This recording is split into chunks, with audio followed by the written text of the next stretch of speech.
Hi, 242 family. My wife Shelley and I have been part of our Lansing campus for a number of years. A couple of weeks ago, I was on a Zoom call with about 50 or 60 of our Lansing campus leaders.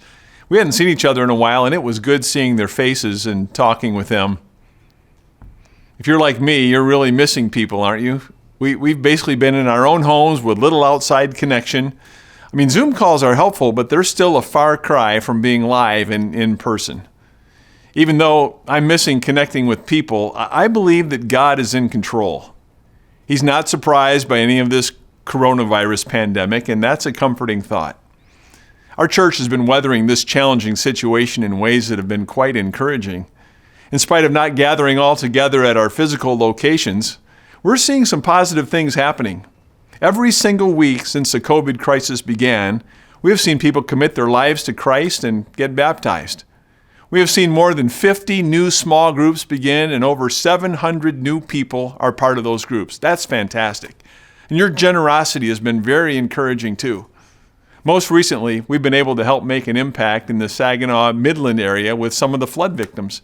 In other words, the church is still being the church, and that's a good thing. In short, the church never closed. The message of Jesus is still thriving. And while that is a good thing, I realize that these are still difficult times.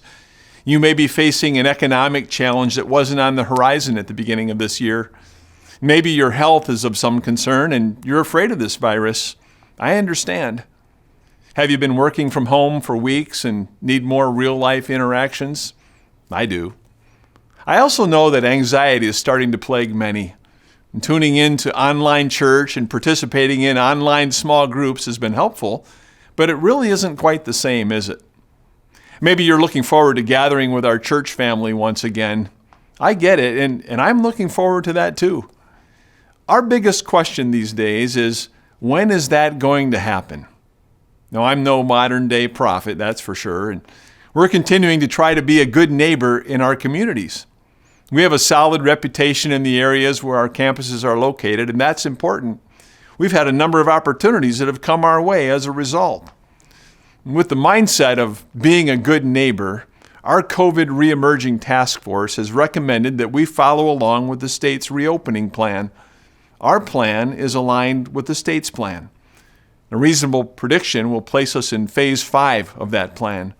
In order to move into phase 5, we need to continue seeing the numbers of cases and deaths decline. We'll need to see the health system capacity quite strong and robust testing available too. Several pandemic models have us entering phase 5 sometime between mid-July and mid-August. Now, I know a pastor that leads a large church about the same size as 242, and he was commenting recently that about a third of their church thinks their reemerging plan has them moving too slowly. Another 1/3 thinks they're moving too hastily. And the final third thinks they're moving forward appropriately. And then he added, no matter what's decided, about 2/3 of the people in our church will disagree with it. Well, we want to be on a path that prizes both courage and prudence. I want to be clear. Our reopening decision-making is not driven by fear, and it's not motivated by politics. The church is bigger and stronger than that. Our main concern is the welfare of the people in our community. We want to love our neighbor. And friend, I don't know where you are on a personal level. I just want to ask you this. Can you help provide the right kind of attitude as we move forward? Are we going to bat 1,000? Probably not. In hindsight, will we look back and say, should have done things a little bit differently? Should have done it this way or maybe that way? Most likely. We've had a team involved with hundreds of other leaders around the country, and church leaders have multiple concerns. We're concerned for you. We don't want you losing the battle to anxiety. We want to be on the solution side of this effort, and I recognize that this pandemic has been a public health challenge. Our plan seeks to continue moving forward in a safe manner. I love what the Apostle Paul said in Philippians chapter 2. He said, each of us should look not to our own interests, but also to the interests of others. When we do that, the church will win. It's been my prayer ever since I agreed to be the interim lead pastor at 242 that our church will continue in unity. I'm confident that will be the case. About 2 weeks ago, Shelley and I gathered together for a socially distant tailgate lunch with some friends. And we hadn't seen them in a while, and then we spent a couple hours with them. And I'd have to say, it refreshed our souls. And I can only imagine what it will be like as each of our campuses gather together and worship God in community again. It will refresh your soul, I'm sure. Yeah, it'll look a little different. We'll have appropriate spacing. We're planning on having a touch-free environment. We're heightening our cleaning and sanitizing protocols. And I know that children's ministry will be an area that we incrementally adjust as well. I also know that whatever plans we make today are subject to change tomorrow. It's not one of the Beatitudes, but sounds pretty close.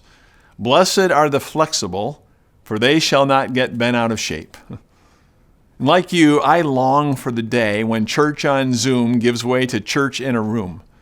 Until then, can you continue to be part of 242 online? Can you continue to breathe encouraging words and life into your small group?